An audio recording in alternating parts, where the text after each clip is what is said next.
Bonjour et bienvenue dans Météo du Bitcoin. Vous êtes bien dans le rendez-vous quotidien qui analyse techniquement le Bitcoin sous toutes les coutures et sous toutes les unités de temps. Et j'ai fait quelques petits tweaks. Vous voyez ici les nuages que j'ai rajoutés ici pour avoir un visuel relativement facile, ce qui me permet aussi de scanner relativement facilement l'intégralité de nos altcoins. Tiens, j'étais plutôt bull sur l'or hier, mais en weekly finalement ça n'a pas l'air. Hop, laisse-moi regarder. Bientôt. Oula. Oh, oh, oh. Bon, arrêtons un peu. Euh, je voudrais faire une petite vidéo très très prochainement sur la chaîne sur la Française des Jeux. Voilà, j'entends des publicités à la radio. euh, et je pense que ça va être très important, donc ça va être imminent, peut-être dans la journée ou demain, on va faire une analyse technique des entrées en bourse et si c'est une bonne idée de participer.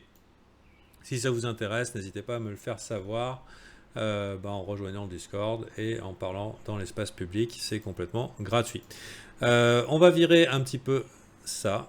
Hop là. Pour avoir le visuel. Et on va repasser avec les outils habituels. Donc le biais institutionnel. Et on va repasser dans les unités de temps supérieures. Donc en weekly, il n'y a pas grand chose de plus à voir. On est mardi. Mardi, mercredi, c'est souvent des zones de retournement. Est-ce que c'est le jour? Il y avait des signes d'encouragement de continuation haussière. En tout cas, on commençait à avoir le précédent swing high ici, donc précédent sommet qui a été pété. Donc on arrête un petit peu cette continuation baissière, plus bas sommet, plus bas creux, plus bas sommet, plus bas creux. On va essayer d'avoir le visuel complet. Vous voyez, hein, depuis longtemps, on était dans un marché baissier. Et là, ça change. Il y a quelque chose de nouveau. On fait un plus haut sommet.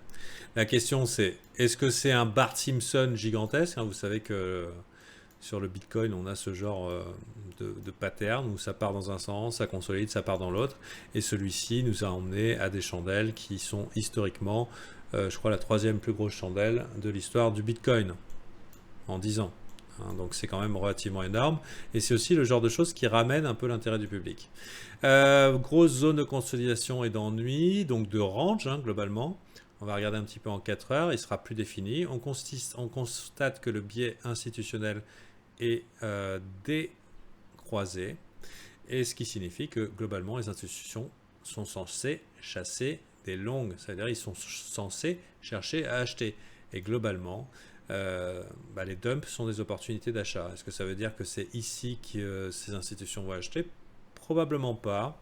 Je dirais qu'après une grosse zone de consolidation comme ça, on pourrait considérer qu'on a eu des zones qui ont été très très clairement définies. Alors il y a plusieurs zones qui sont définies. Déjà en daily, il y en a plusieurs. Elles ont été expliquées depuis pas mal de temps déjà. Vous voyez ici les pics de volume là et les pics de volume là. Globalement, ce sont deux zones de liquidité dans lesquelles on risque d'être coincé pas mal de temps. Ici, on a tous les hodlers de longue date. Bitcoin is bull forever. Et ici, il y a tous les vendeurs. Bitcoin is bear forever. Et entre les deux, bien sûr, donc en fait, on a affaire à des gens qui sont coincés. Ceux qui ont vendu ici voudraient pouvoir en racheter là. Et ceux qui ont acheté là voudraient pouvoir éventuellement sortir après plus de 2 mois de souffrance à break-even ou alors voir la chose monter. Donc on est un petit peu dans cette zone et bon, la bonne nouvelle c'est que cet endroit qui était complètement vide au niveau du volume profile est en train de se peupler, il y a une acceptation de valeur. Attention ici, vous voyez, ouais.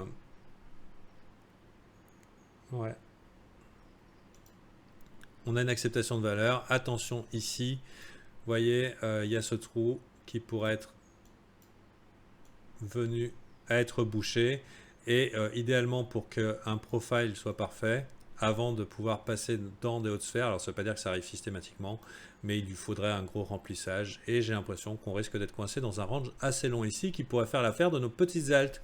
Ce qui fait que pendant des drops, peut-être des opportunités pour acheter le bottom sur ces ailes qui commencent à se dessiner. En tout cas, ça peut arriver pendant tout l'hiver. Donc en tout cas, pour l'heure, le scénario permabir Bitcoin zone de rechargement de longue et il est suspendu. hein, et jusqu'à ce qu'on voit dans quelle direction on va break. Ça veut dire est-ce qu'on va passer au-dessus d'ici ou est-ce qu'on va passer en dessous d'ici, ben, on ne sait pas. Il faut savoir que généralement pour des fenêtres d'investissement, on voudrait voir la chose venir entre 7002 et 5004, mais le scénario marché baissier est un petit peu tombé à l'eau. Cependant, regardons un petit peu en weekly. Donc une semaine égale une barre. En weekly, on est toujours dans le scénario plus bas sommet, plus bas creux. Plus bas sommet, plus grave creux. Donc tendance plus bas sommet, plus bas creux, plus bas sommet. Et maintenant, est-ce qu'on va faire un plus bas creux? C'est possible, hein. En tout cas, s'il y a de la volatilité, ce qui est bien, c'est pour nous, ceux qui tradons, il y a des opportunités. La volatilité, c'est une opportunité. On veut voir les prix bouger dans tous les sens et se mettre du bon côté du trade au-delà de la simple... au-delà de simple dogmatisme. Oh là là, mais si tu vends quand ça descend, c'est que tu es anti-Bitcoin. Ben non, c'est que je suis là pour le profit. Hein, et je veux bien en acheter plus si l'opportunité m'en est donnée. Attention aussi également, donc on était dans un range et il est particulièrement bien dessiné par rapport à la semaine dernière. Vous voyez ici les extrémités de chandelle, là c'est ce qu'on appelle une battle zone.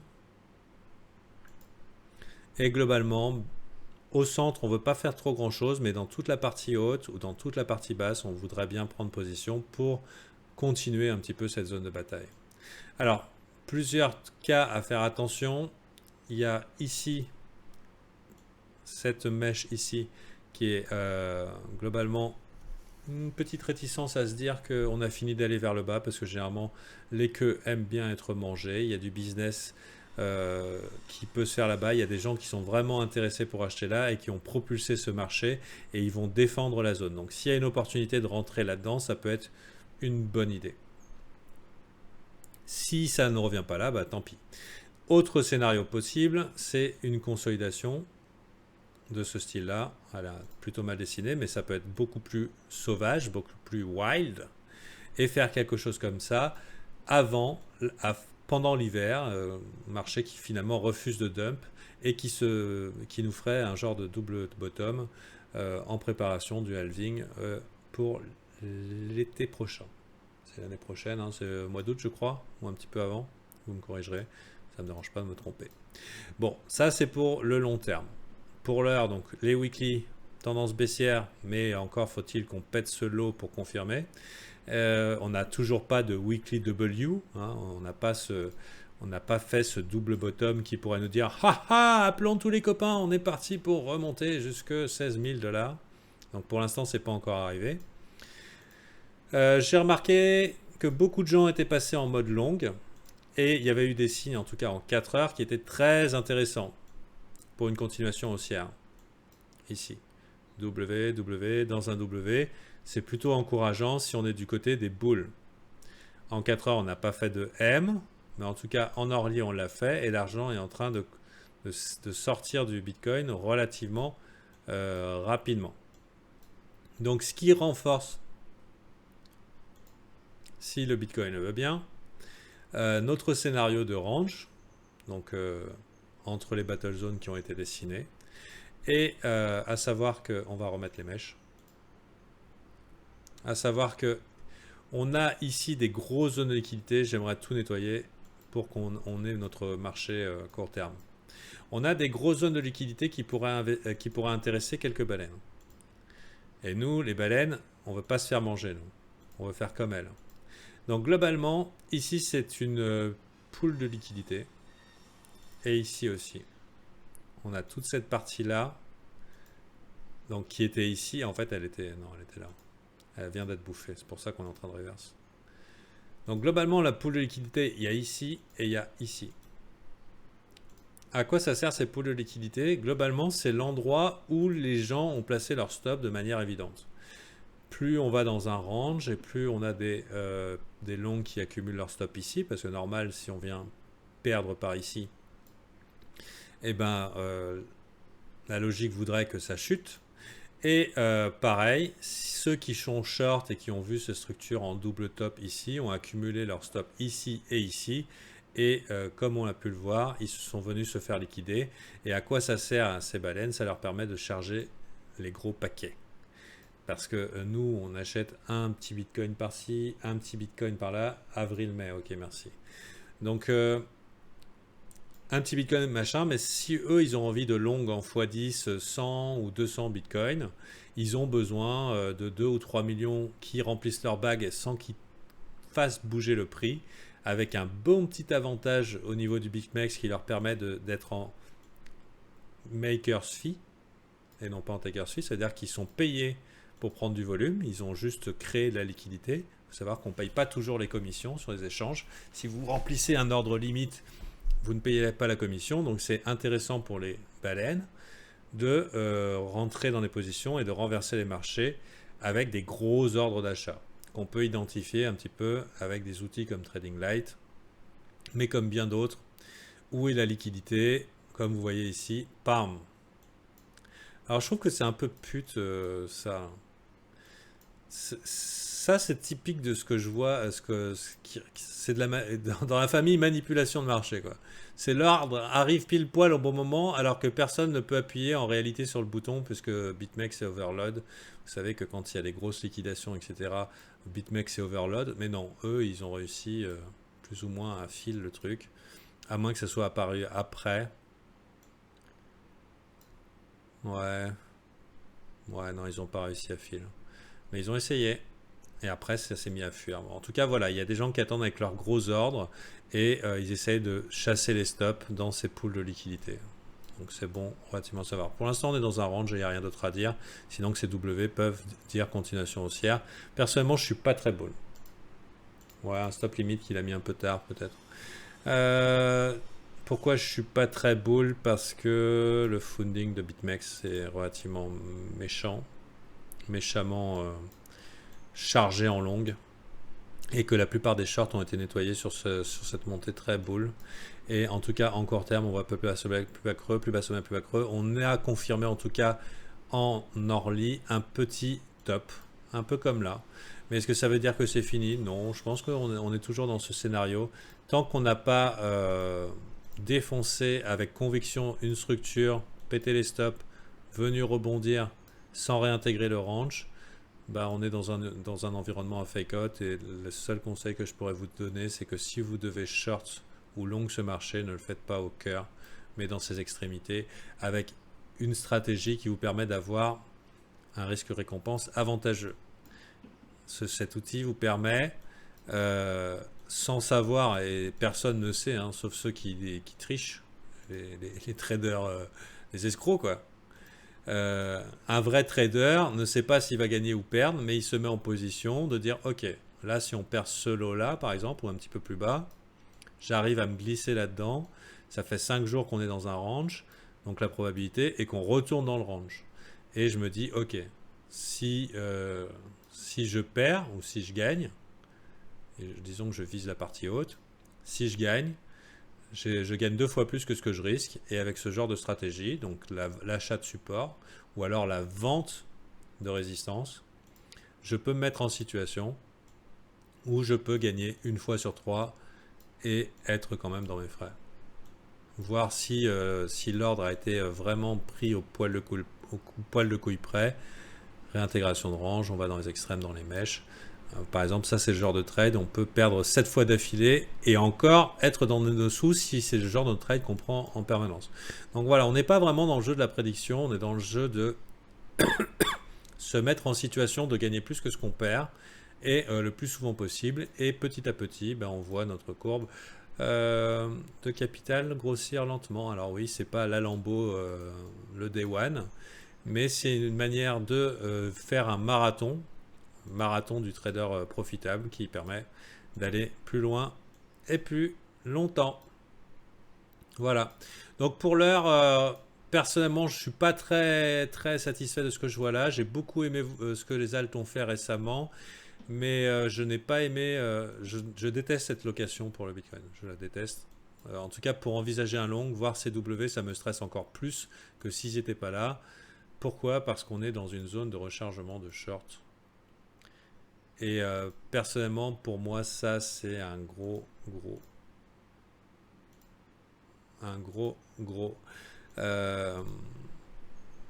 Bah, drapeau rouge, quoi. Non, non merci, je ne veux pas participer. Si on considère que, ok, il y a ce petit range, on peut faire des petits trades en des trading. Je vais enlever nos indicateurs. Bah, dans ce plus haut range, qui est là, là, et ben justement, je suis dans l'extrême inverse. C'est qu'on approche du moment où je voudrais plutôt chercher dans l'autre sens. Alors c'est pas fini, ça peut monter, mais ça peut même aller chasser pas mal de liquidités qui seraient ici, vous voyez. Moi personnellement, deuxième étape potentielle pour chercher un short, ça pourrait être ici. Je vais enlever ça. Alors pourquoi? Parce que globalement, pas mal de grosses couilles ont pris un ordre ici. Donc les plus gros messieurs, les grosses baleines ont pu renverser ce marché avec des gros ordres. Donc globalement leur stop est au-dessus. Et s'ils sont pas trop noobs, bah même ils sont plus safe. Ils mettent leur stop ici. Ça paraît encore plus safe. Ça évite une petite chasse au stop de rien du tout. Il faudra aller chercher beaucoup plus loin, ce qui va être beaucoup plus difficile. Donc ici aussi serait une zone intéressante à short. Après, il y a aussi le Big Fat Round Number. Si ce W fait sens et qu'on continue en 4 heures à faire des plus hauts sommets, plus hauts creux, ben 10 000 et quelques, ça explique, ça va être c'est un chiffre psychologique où beaucoup de gens vont dire bon bah si ça passe 10 000, putain, bordel, il faut que j'achète. Comment je fais si j'achète pas? Et non seulement on va taper les stops de ceux qui l'ont mis ici, mais on va attraper tous ceux qui vont essayer d'acheter ce breakout là, et donc un gros potentiel très très intéressant sur une zone extrêmement, je dirais, surétendue pour un gros risque-récompense. Donc ça veut dire faible probabilité de réussite, mais grosse chance de gagner des sous. Sur ce, j'ai pas grand chose à dire de plus. Pour moi, j'efface tout. C'est un peu no man's land ici. Je préférerais beaucoup qu'on revienne ici une bonne fois pour toutes. Et si on revenait ici une bonne fois pour toutes, vous savez quoi? Je pense même pas que je serais intéressé par Monsieur BTC. Mais j'irai chercher toutes les altes, voire celles qui n'auront pas percé leur bottom. Il y a beaucoup d'altes qui font des weekly W ici. On va remettre un petit peu cet outil là qui nous permet de voir les tendances. On va se mettre en daily et on pourra regarder un petit peu ces outils. Vous voyez ce genre de truc là. On a clairement une inversion de tendance. Est-ce que ça veut dire que c'est la fin d'un bear market? Ah, intéressant dump de Léo qui avait l'air de faire un double bottom. Donc il y a des W, mais c'est pas des vrais W. Regardez plus bas creux.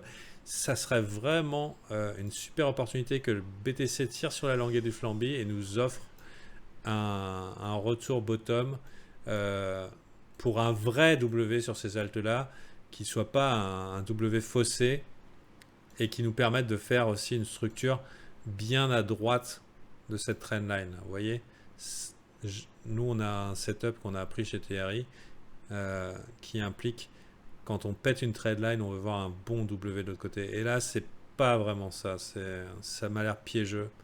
Et je voudrais peut-être voir en weekly quelque chose comme ça pour me dire, ok, je suis investisseur long terme sur ce truc-là. On a vraiment quelque chose qui va renverser. Donc, quand JTRI, c'est therationalinvestor.com. Hein. Brian Bimich, excellent mentor.